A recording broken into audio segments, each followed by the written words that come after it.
باللہ من الشیطان الرجیم بسم اللہ الرحمن الرحیم رب اشرح لی صدری ویسر لی امری واحلل عقدۃ من لسانی یفقہوا قولی۔ صفحہ نمبر 116، منہاج القاصدین، فصل چہارم، قیام اللیل اور اس کی فضیلت۔ قیام کا مطلب تو کھڑے ہونا ہے، اور اللیل رات یعنی رات کا قیام یعنی تہجد کی نماز، اور اس کی فضیلت۔ اللہ تعالیٰ نے فرمایا تتجافی جنوبہم عن المضاجع، ان کے پہلو بستروں سے الگ رہتے ہیں۔ اور نبی صلی اللہ علیہ وسلم نے فرمایا رات کا قیام ضرور کرو کہ وہ تم سے پہلے کے نیک لوگوں کی عادت تھی، اور وہ تمہارے لیے رب کے قرب کا باعث اور گناہوں کی بخشش اور گناہ سے روکنے والا ہے۔ یہ جو آیت آئی ہے کہ ان کے پہلو بستروں سے الگ رہتے ہیں، تو اس کا مطلب یہ نہیں کہ وہ بالکل سوتے ہی نہیں، اس کا مطلب یہ ہے کہ وہ لوگ بہت آرام طلب نہیں ہوتے۔ بعض لوگوں کی عادت ہوتی ہے نا کہ وہ نیند پر کسی طرح کمپرومائز نہیں کرتے۔ ایک تو ہماری بنیادی ضرورت ہے کہ جو بھی گھنٹے مختلف لوگوں کی، ہر شخص اس میں مختلف ہوتا ہے، ان کو سونا ہی ہے، اور سونے کا عمل بھی اللہ تعالیٰ ہی کی طرف سے ہے، اور اللہ تعالیٰ خود فرماتے ہیں وَجَعَلْنَا نَوْمَكُمْ سُبَاتًا، نیند جو ہے وہ آرام حاصل کرنے کا ذریعہ ہے، تھکن دور کرنے کا ذریعہ ہے، اور تھکاوٹ بھی ہم اس لیے دور کرتے ہیں کہ پھر زیادہ چست ہو کر بہتر کام کر سکیں اللہ کی عبادت کے، بندوں کی خدمت کے۔ کیونکہ جو شخص تھکا ہوا ہوتا ہے یا جس کا جسم اس کا ساتھ نہیں دیتا، تو وہ تو اپنا کام بھی خود نہیں کر سکتا، کہاں یہ کہ وہ کسی اور کا کچھ کرے گا۔ تو اس لیے بہرحال سونا بھی ضرورت ہے، اور سونا بھی عبادت ہے اگر وہ حد کے اندر ہو۔ اور جس چیز کا یہاں پر ذکر کیا گیا ہے کہ ان کے پہلو بستروں سے الگ رہتے ہیں، تو اس سے مراد یہ کہ اللہ کی عبادت کی خاطر وہ اپنی نیند بھی قربان کر سکتے ہیں۔ اور پھر رات کے قیام کا یعنی خاص طور پر جو فائدہ ہے وہ یہ کہ ایک تو نیک لوگوں کی پہچان ہے، دوسرے اللہ کے قرب کا ذریعہ، تیسرے گناہوں کی بخشش کا ذریعہ، اور چوتھے گناہ سے روکنے والا۔ کیونکہ اس کے ذریعے انسان کے اندر ایک ایسی قوت آتی ہے، یا انسان کے اندر ایک ایسا شعور ڈیولپ ہوتا ہے، احساس پیدا ہوتا ہے کہ میں ایک طرف تو تہجد پڑھتا ہوں اور اللہ سے محبت کا دعویٰ کرتا ہوں، اور دوسری طرف یہ غلط کام کرتا ہوں۔ ویسے تو غلط کام کرنا کسی کے لیے بھی جائز نہیں، یا کسی کو اس کا جواز نہیں ملتا کہ میں تہجد نہیں پڑھتا اس لیے میں غلط کام بھی کر سکتا ہوں، نہیں۔ لیکن عام لوگ جب غلط کام کرتے ہیں تو ان کے اندر ایسی کوئی قوت نہیں ہوتی کہ جو ان کو اس سے روک سکے۔ لیکن جب انسان اللہ کی محبت میں اللہ کا قرب پانے کے لیے ایسے کام کرتا ہے، تو اس سے یعنی جیسے قیام اللیل ہے یا اور نیکی کے کام ہے، تو اس سے انسان کے اندر ایک ایسی قوت پیدا ہوتی ہے کہ جس سے انسان خود اپنے نفس پر اور اپنی خواہشات پر قابو پا سکتا ہے۔ یعنی انسان کے اپنے اندر ایک داعیہ پیدا ہو جاتا ہے، خود شعوری کا احساس اور اللہ کا خوف، اور پھر وہ خوف جو ہے یا وہ قوت جو ہے وہ گناہوں سے بچنے میں مددگار ہو جاتی ہے۔ اس کی فضیلت میں اور بہت سی احادیث ہیں، نماز نبی وغیرہ میں، حدیث کی کتابوں میں احادیث آپ کو مل جائیں گی۔ یہاں اب کچھ اقوال انہوں نے ذکر کیے ہیں۔ حضرت حسن بصری رحمہ اللہ نے کہا میں نے آدھی رات کی نماز سے زیادہ سخت کوئی چیز نہیں دیکھی، یعنی عبادات میں سب سے مشکل کام ہے۔ آپ سے پوچھا گیا کیا وجہ ہے کہ تہجد گزاروں کے چہرے بڑے خوبصورت لگتے ہیں؟ کہا وہ اللہ کے ساتھ خلوت کرتے ہیں، یعنی تنہا ہوتے ہیں جب اور کوئی ان کے پاس نہیں ہوتا، تو اللہ ان کو اپنے نور کا لباس پہناتا ہے، یعنی خاص قسم کا نور عطا کرتا ہے۔ معلوم ہونا چاہیے کہ رات کا قیام بڑا مشکل ہے، سوائے اس آدمی کے جس کو آسان کرنے والی شرائط سے توفیق مل جائے۔ یعنی آسان کس کے لیے ہے وہ آگے اس کی وجوہات یا شرائط بتائیں گے، کہ اگر کسی کے اندر یہ عادات ہوں گی تو اس کے لیے رات کا قیام آسان ہو جائے گا۔ اس کے کچھ اسباب ظاہری ہیں اور کچھ باطنی۔ ظاہری یہ ہے کہ تھوڑا کھائے، بعض کہتے تھے کہ اے مرید زیادہ نہ کھایا کرو کہ پھر زیادہ پیے گا اور پھر زیادہ سوئے گا اور زیادہ نقصان اٹھائے گا، کیونکہ ایک خواہش جو ہے وہ دوسری خواہش کو جنم دے دیتی ہے، اور اس طرح انسان پھر خواہشات کے پیچھے چل پڑتا ہے، اور زیادہ سوئے گا تو زیادہ نقصان اٹھائے گا۔ obviously جب انسان زیادہ سوتا ہے تو اس کی زندگی کے گھنٹے کم ہوتے ہیں، جو کام ان اوقات میں وہ کر سکتا وہ نہیں کر پاتا۔ علاوہ ازیں ایک یہ بھی ہے کہ ان کو اعمال شاقہ سے اپنے نفس کو تھکا نہ دے۔ اعمال شاقہ یعنی ایسے سخت مشقت والے کام یا ایسی شدید قسم کی ایکسرسائزز نہ کرے کہ جس کی وجہ سے انسان اتنا تھک جائے کہ پھر وہ عبادت کے لائق ہی نہ رہے۔ نیز یہ بھی ہے کہ دن کا سونا نہ چھوڑے، کیونکہ اگر دن کو انسان نہیں سوئے گا تو پھر رات کو نہیں جاگ سکتا۔ رات کو جاگنے کے لیے دن کو آرام کرنا یعنی قیلولہ کرنا جو ہے وہ ضروری ہے، اس سے رات کے قیام میں مدد ملتی ہے۔ گناہ سے بچے۔ حضرت سفیان ثوری نے کہا، میں ایک گناہ کی وجہ سے 5 ماہ تک رات کے قیام سے محروم رہا۔ یعنی گناہ جو ہے وہ نیکی کے کام میں رکاوٹ بنتے، حجاب بنتے، اور انسان نیکی کی طرف نہیں بڑھ سکتا۔ بعض اوقات آپ نے دیکھا ہوگا کہ نیکی کے کام ایک کے بعد ایک کرنا آسان ہو جاتے ہیں، اور بعض اوقات چھوٹا سا کام ہوتا ہے لیکن توفیق ہی نہیں ہوتی، دل ہی نہیں چاہتا، موڈ ہی نہیں بنتا۔ تو اس وقت ہم کبھی یہ نہیں سوچتے کہ ہماری اپنی بھی کوئی غلطی ہو سکتی۔ بعض اوقات ہم صرف جو ظاہری بیرونی اسباب ہیں ان کو ہی گنواتے رہتے ہیں کہ فلاں کی وجہ سے یا فلاں کام کی وجہ سے فلاں مشکل کی وجہ سے میں یہ کام نہیں کر سکا۔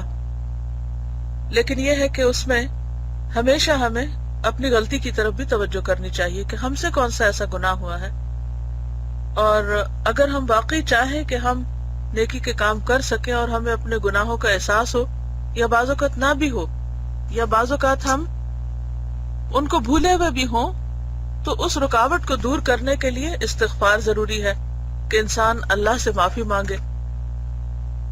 اور مختلف پیغمبروں کے حالات جب ہم قرآن مجید میں پڑھتے ہیں تو ہم دیکھتے ہیں کہ انہوں نے اپنی قوم کو خاص طور پر اللہ سے توبہ کرنے اور اپنے گناہوں کی معافی مانگنے کا سبق دیا۔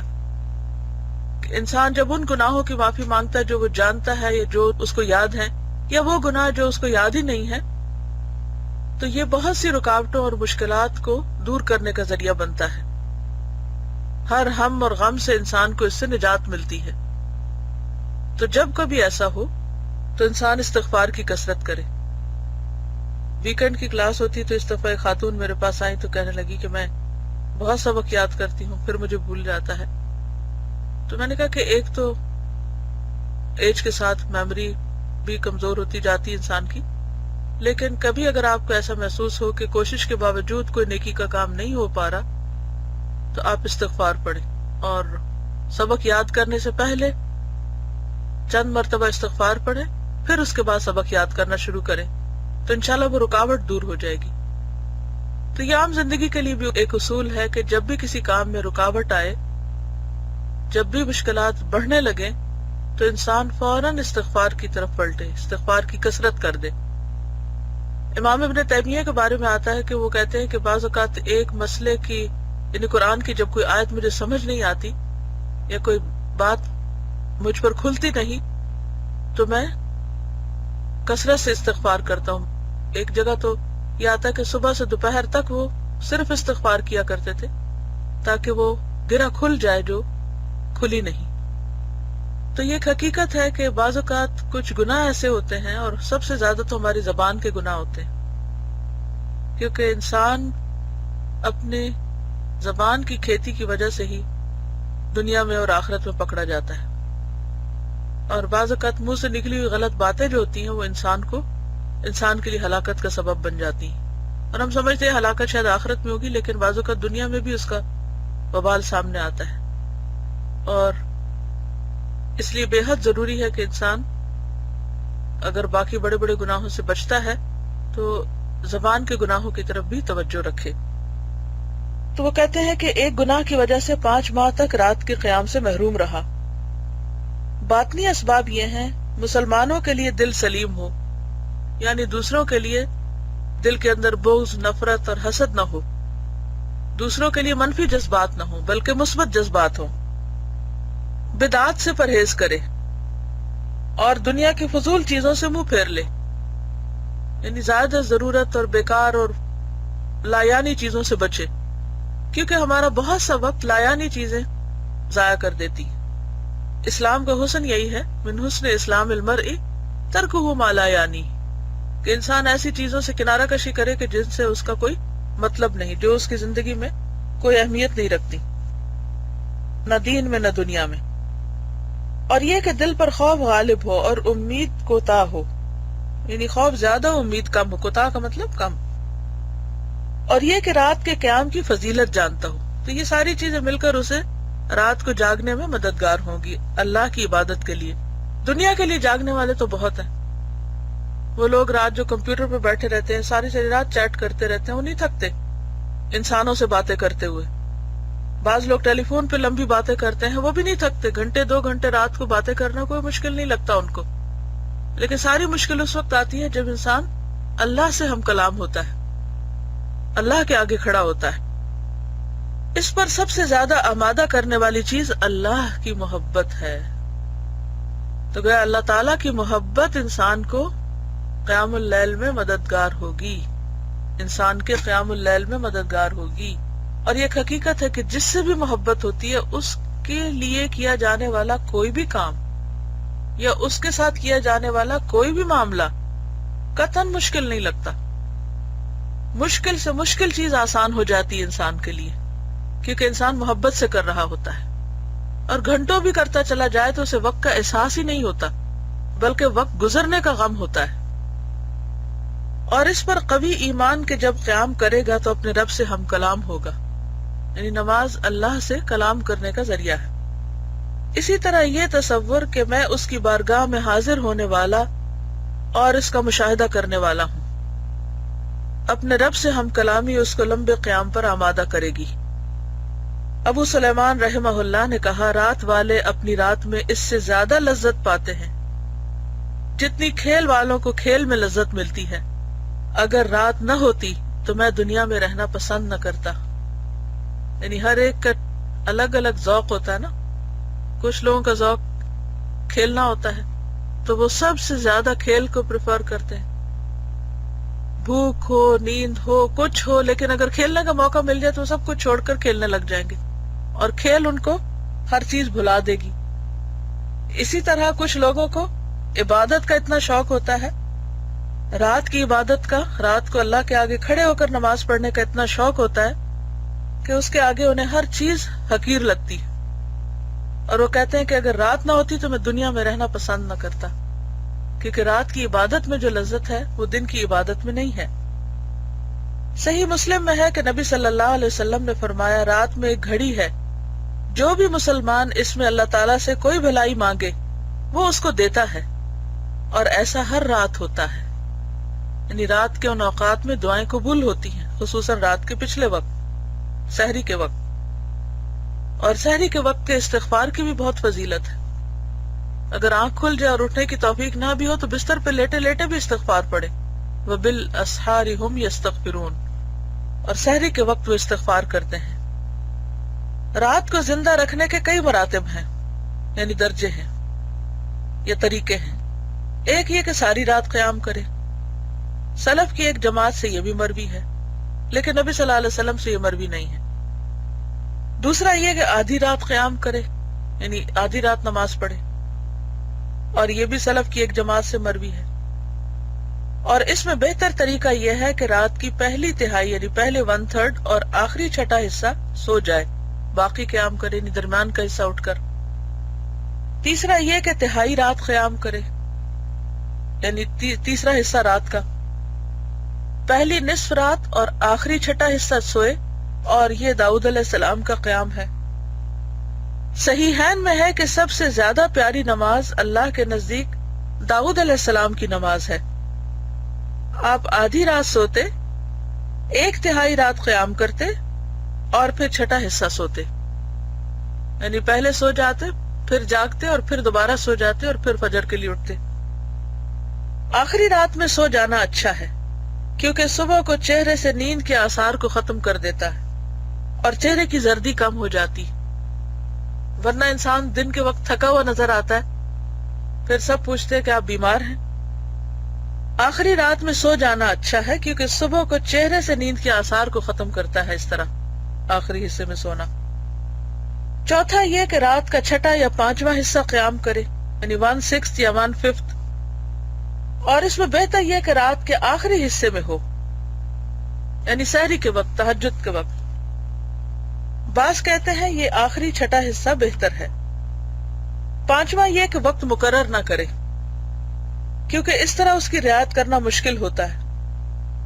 پھر جو کچھ وہ کرے اس کے دو طریقے۔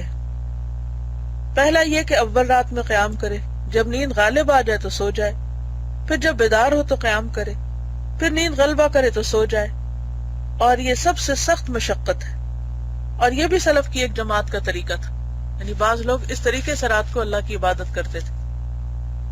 یعنی عبادت گزار لوگ جو ہیں وہ عبادت کرنے کے مختلف طریقے آزماتے رہتے ہیں، کیونکہ اصل تو مقصود حاصل کرنا ہے۔ اکثر لوگوں کو آپ نے یہ کہتے ہوئے سنا ہوگا، وہ کہتے ہیں اچھا تہجد کا وقت کون سا ہے؟ یہ سوال بہت سے لوگوں نے مجھ سے کیا ہے بارہا۔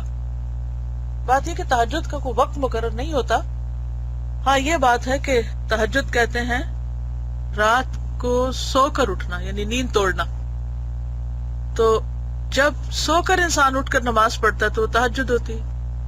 تراویح جو ہے وہ عشاء کی نماز کے ساتھ ہی قیام اللیل کرنے کو کہتے ہیں، اور قیام اللیل جو ہے یہ عام لفظ ہے، تہجد کے لیے بھی استعمال ہوتا ہے، تراویح کے لیے بھی ہوتا ہے، اور رات کے کسی حصے میں خاص سونے سے پہلے نفل پڑھ لیں یا سونے کے بعد پڑھیں، ان سب کے لیے قیام اللیل کا لفظ آتا ہے، کیونکہ اس میں اصل مقصود کھڑے ہو کر اللہ کی عبادت کرنا ہے۔ صحیحین میں انس رضی اللہ عنہ کی حدیث ہے، ہم جب بھی رات کو رسول اللہ صلی اللہ علیہ وسلم کو نماز پڑھتے دیکھنا چاہتے دیکھ لیتے، اور جب سوتے دیکھنا چاہتے تو بھی دیکھ لیتے۔ حضرت عمر رضی اللہ عنہ رات کو نماز پڑھتے جتنی اللہ کو منظور ہوتی، پھر جب رات کا آخری حصہ ہوتا تو اپنے گھر والوں کو اٹھاتے، کہتے نماز نماز، یعنی خود بھی نماز پڑھتے اور گھر والوں کو بھی پڑھنے کے لیے کہتے۔ ضحاک نے کہا، میں نے کچھ لوگوں کو دیکھا ہے جو رات کی سیاہی میں زیادہ سونے سے اللہ سے شرم کھایا کرتے تھے، کہ وہ صرف سوتے ہی رہیں، یعنی اس سے انہیں شرم آتی تھی کہ اللہ تعالیٰ کیا کہیں گے کہ وہ میرے حضور حاضر نہیں ہوتے۔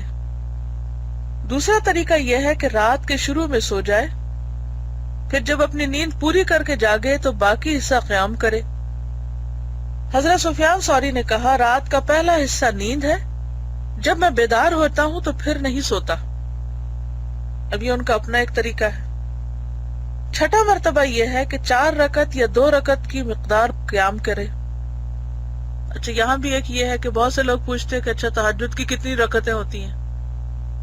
تو اس میں ہم نبی صلی اللہ علیہ وسلم سے زیادہ 11 رکعتوں کے بارے میں پڑھتے ہیں، اور اس میں 8 نفل ہیں اور 3 جو ہے وہ وتر۔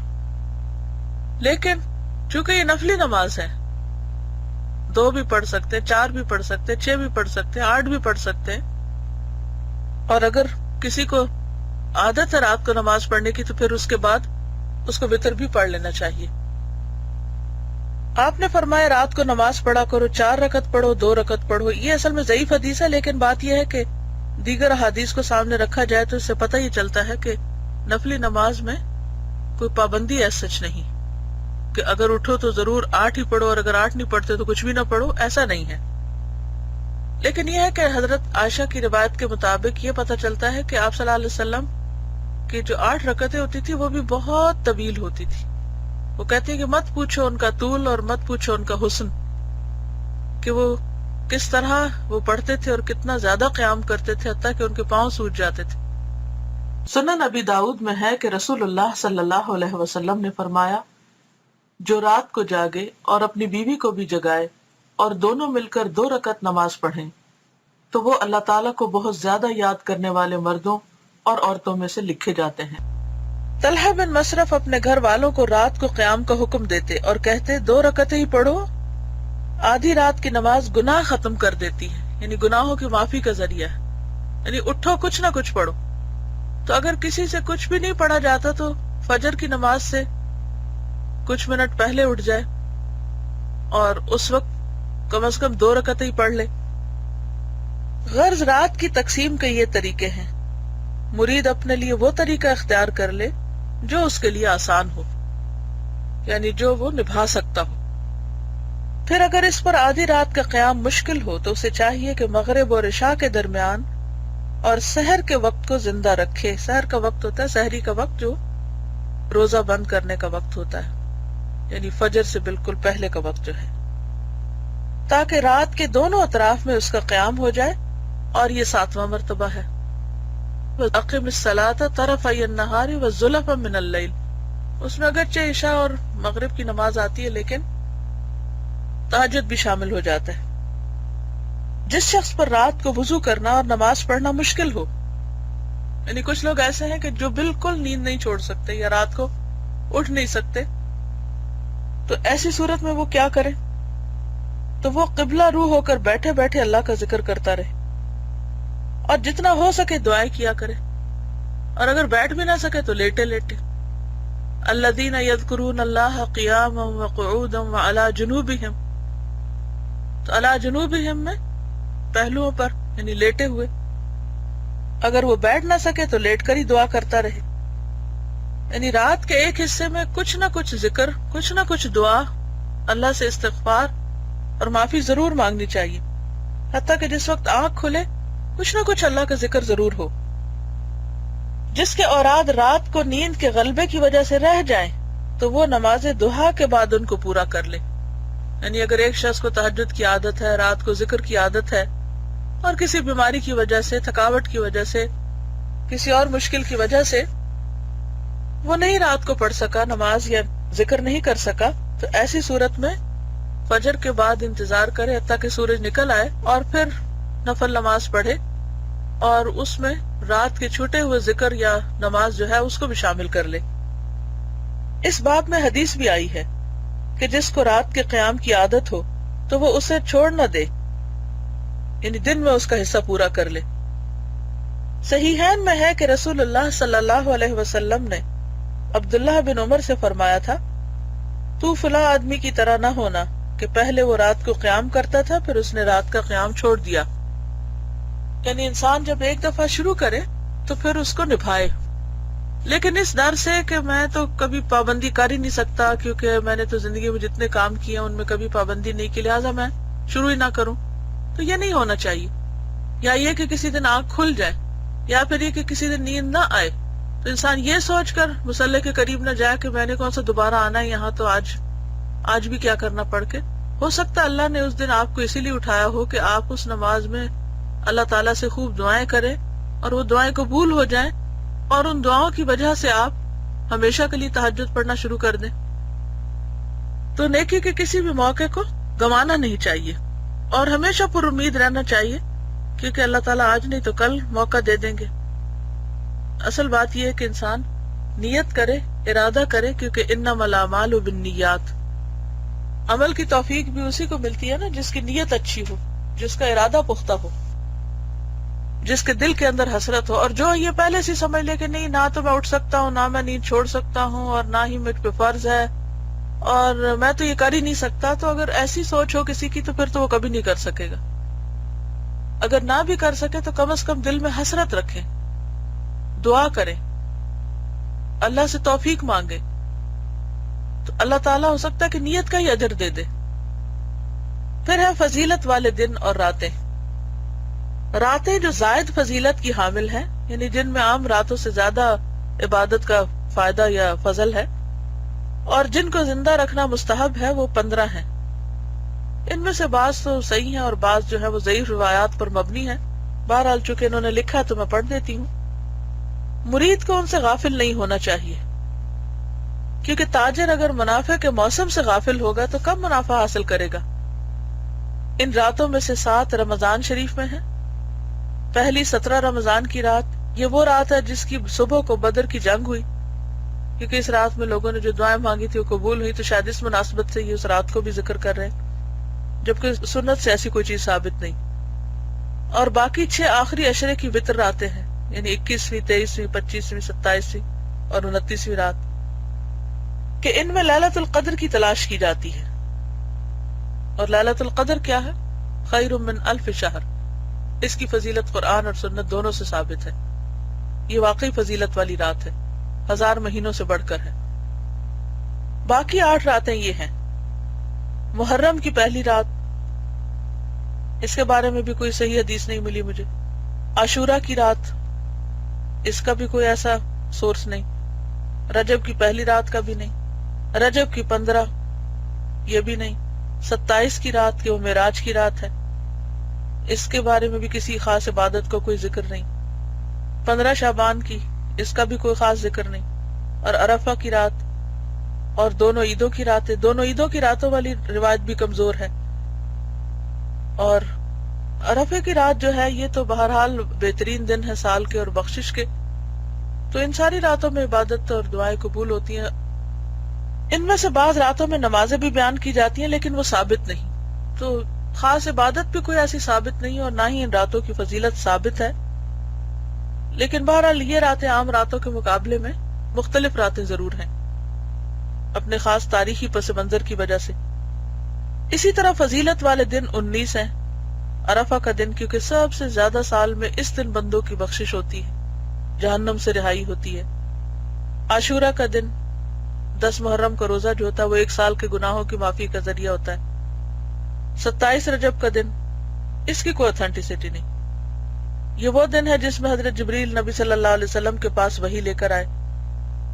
ہم سب جانتے ہیں کہ قرآن جو ہے وہ رمضان میں نازل ہوا ہے، نہ کہ 27 رجب کو. اور 17 رمضان کا دن کہ اس میں بدر کی جنگ ہوئی. اور 15 شعبان کا دن، یہ بھی صحیح سنت سے ثابت نہیں. اور جمعہ کا دن، جمعہ کے دن کی اپنی فضیلتیں ہیں کچھ. اس دن خاص طور پر درود شریف پڑھنا چاہیے، سورۃ کہف پڑھنی چاہیے. تو اس کے بارے میں وہ ایک جمعہ مبارک کا دن جو ہے اس کا پمفلٹ بھی ہے، آپ کو معلوم ہوگا. اس میں بہت سی چیزیں لکھی ہوئی ہیں، وہاں سے آپ پڑھ سکتے ہیں. تو جمعہ کا دن جو ہے وہ بہرحال مبارک دن ہے. اور دونوں عیدوں کے دن، اس دن بھی دعائیں قبول ہوتی ہیں، کیونکہ ایک رمضان کے بعد عید آتی ہے اور وہ اس کی رات لیلۃ الجائزہ کہلاتی ہے، اور دن جو ہے وہ ایک انعام کا دن ہے ایک طرح سے. اور اسی طرح جو عید الاضحیٰ ہے اس دن انسان قربانی کرتا ہے، اللہ کے راستے میں صدقہ کرتا ہے، تو اس کی وجہ سے بھی انسان کی دعا قبول ہوتی ہے. اور عید کی نماز پڑھی جاتی ہے، اس کے علاوہ کسی خاص نفل یا عبادت کا ذکر نہیں. اور روزہ تو ان دنوں میں ویسے ہی منع ہے. اور ایام معلومات، اور وہ ذی الحج کے 10 دن ہیں، شروع کے 10 دن. اور ایام معدودات، اور وہ تشریق کے دن ہیں، یعنی ذی الحج کے 10 دن جو ہے پہلے، ان کی فضیلت بہرحال ثابت ہے.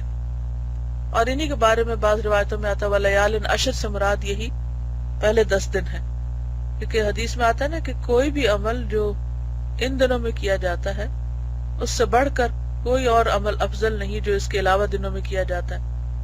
یعنی حتیٰ کہ بڑے بڑے نیکی کے عمل جن پہ بہت فضیلت ہے، جیسے جہاد فی سبیل اللہ ہے، تو اس کے بارے میں آتا ہے کہ ہاں وہ مجاہد جو اللہ کے راستے میں جان اور مال لے کر نکلے تو پھر کسی چیز کے ساتھ واپس نہ آئے، یعنی خود بھی شہید ہو جائے اور اس کا گھوڑا بھی مارا جائے، تو اس کا درجہ اپنی جگہ بہت افضل ہے. ورنہ اس کے علاوہ جتنے بھی نیک عمل ہیں ان سب سے بڑھ کر ان 10 دنوں کی عبادت ہے، کیونکہ حج بھی انہی دنوں میں ہوتا ہے. ہفتے کے 7 دنوں میں سے فضیلت والے دن سوموار یعنی پیر اور جمعرات ہیں، کیونکہ ان دنوں میں روزہ رکھنے کے لیے کہا گیا.